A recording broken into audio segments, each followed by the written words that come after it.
Hi Safe Divers, welcome to Safe Diving. So as most of you will probably know by now, I dive a backplate and wing BCD, but if I'm honest, it took me a while to convert to a proper backplate setup, and it was quite daunting for me because it seemed like a completely different world. So I figured that if I felt that way as a scuba diving instructor who'd been working in the scuba diving industry for quite a few years at that time, that maybe others probably felt or feel the same way out there, and I wanted to make a video that could possibly help a few of you at least consider backplates and maybe start asking some questions about them. First of all, for those of you who don't know, a backplate and wing setup is a more stripped down BCD. Unlike a traditional recreational BCD, like a jacket or even a wing style BCD, a backplate setup is a modular system with separate pieces.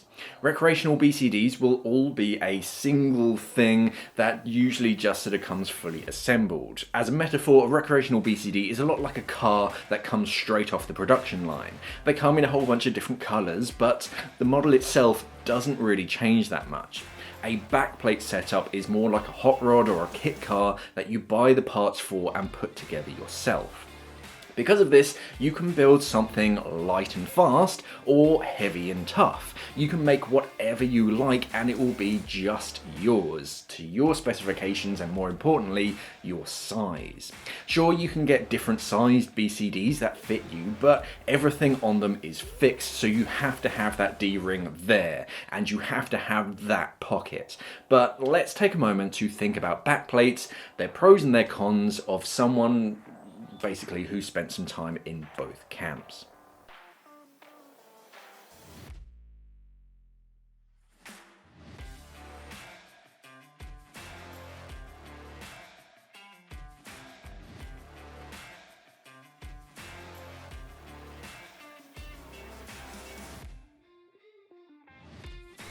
Every single part of your backplate you can customize to your own personal preference. The first thing that you look at is the plate itself, and to start with you can choose the material.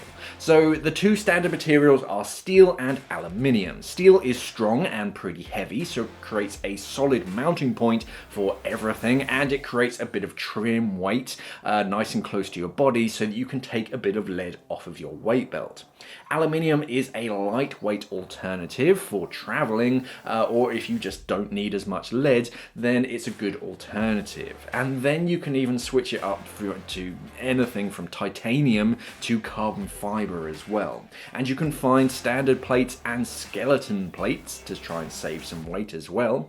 Custom plates in clever patterns for custom needs, or just shapes for whatever you want. And if you want to customize your plate in any other way, then you can get them colored or even water transfer printed patterns onto your backplate if you really want to.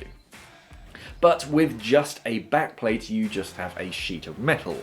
You now need to choose your harness, and this is where your creativity can really explode. Harnesses range from padded, quick adjust harnesses, much like a recreational BCD, and these come in the standard sort of range of sizes, but these are fairly limiting because much like recreational BCDs, the parts will be stitched in place, so you won't get much flexibility or creativity.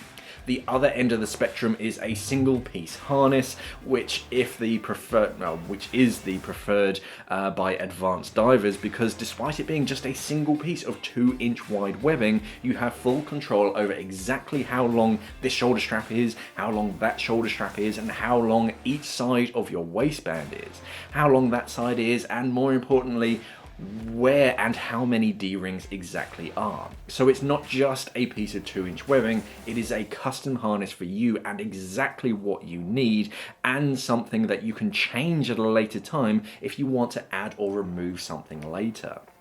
The final piece is your wing, and these come in all sorts of different shapes and sizes for different needs, and they are interchangeable as well if you come from singles to twins, or you need more or less buoyancy, but more importantly they're usually two shell systems. So you get an internal bladder that holds the air inside, but that's protected by a separate external shell that's there to protect that internal bladder from damage. What's important about that is that if you rip or scrape that external shell, you're fine. Do that on a recreational BCD and you have to throw the entire thing out. Even if you puncture the bladder, you can either patch it or just replace the bladder. You don't have to replace the entire BCD. And if you want to add any extra bits like integrated weights or pockets or change your wing, then go for it. You can make and build whatever you want for each dive. So if you want a stripped down lightweight setup, make it. If you want something with plenty of lift and lots of storage, then build it.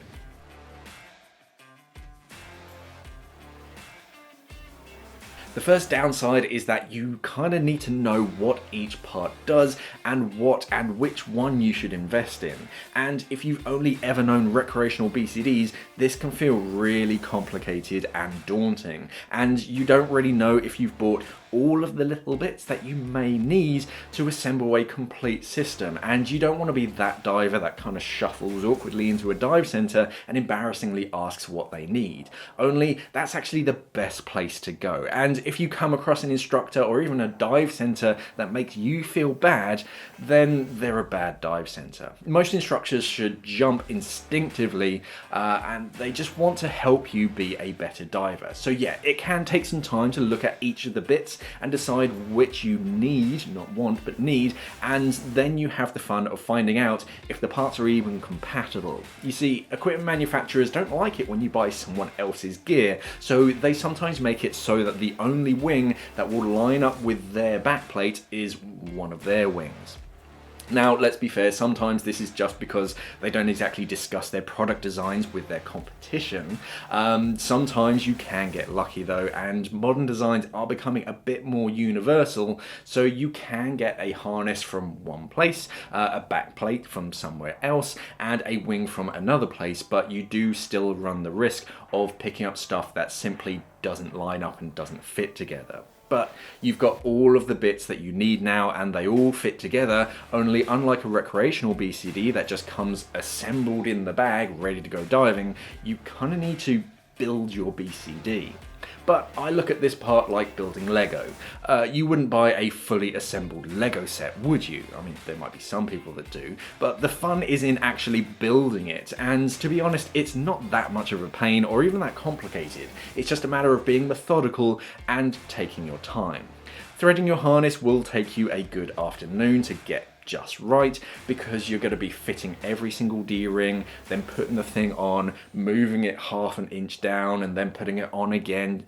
Each section is just right, but the more time you spend at this point, the less time you'll spend in the water trying to clip something off, because your D-ring will be exactly where you need them to be.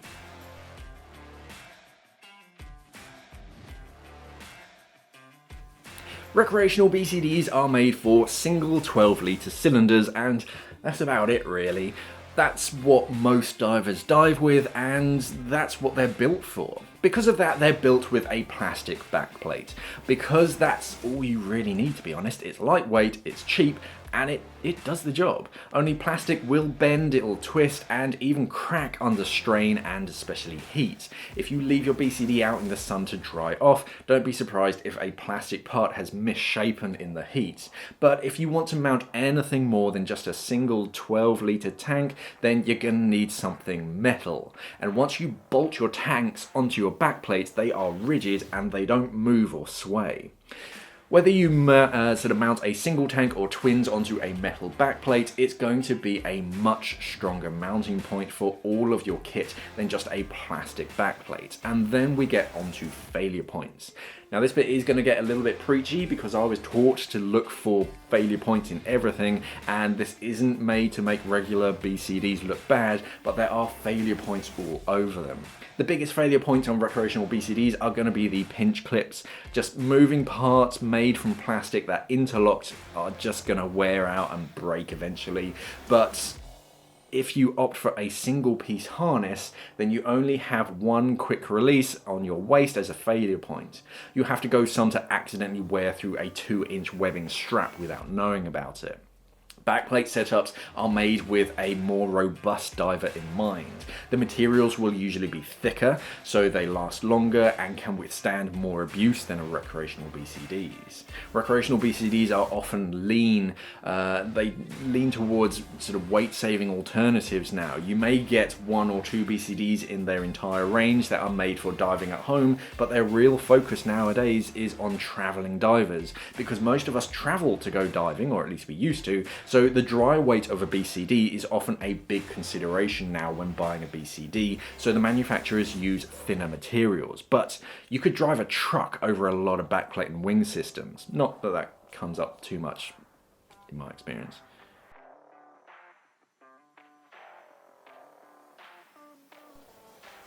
A complete backplate system will be more expensive than a off-the-shelf BCD, but of course it's made from better materials and you're effectively getting a custom-made BCD especially for you.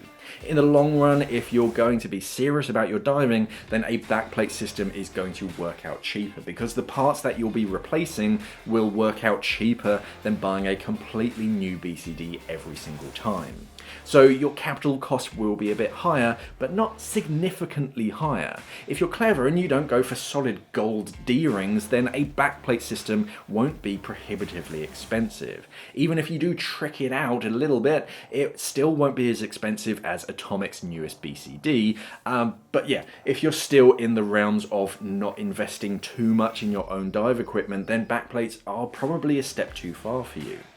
Back to the car analogy, if you're only ever planning to do the easy kind of day-to-day commute, then a standard car will do you fine. If you're never going to do a track day, or if you're never going to go off-road, then the added cost is just a little bit much and it's not really made for you. But if you do want to upgrade and go a little bit faster or a little bit further, then this is how you'll do it. Backplates aren't only for deep technical divers though. There are a few dive centres that are actually using backplates as school equipment now. But whatever level you are sort of with your diving, if you find that you're getting into your diving, then you should definitely consider backplates at least. And the same for you kids, or your kids. If you get your kids into backplate and wing diving, then they'll never have enough money for drugs. So, you know, it's good for the kids. So yeah, if you've never even tried backplates before, don't worry about them or think that they're daunting. They're more of a just custom BCD that you assemble for your needs and your shape as well. But what do you guys think? Have you ever tried a backplate system? What do you think about them? If you have any questions whatsoever about setups, let me know in the comments below. And if you want to see my own setups that I dive with right now, then there'll be a little icon that's kind of popped up around there. But yeah, let me know what you dive or what you're thinking of diving in the comments below. Okay, so thank you very much for watching this video. On my channel, I upload videos every single week all about how to become a better scuba diver. Now, I've been working in and around the diving industry for a very long time now, and I have a lot of advice that I can help you out with.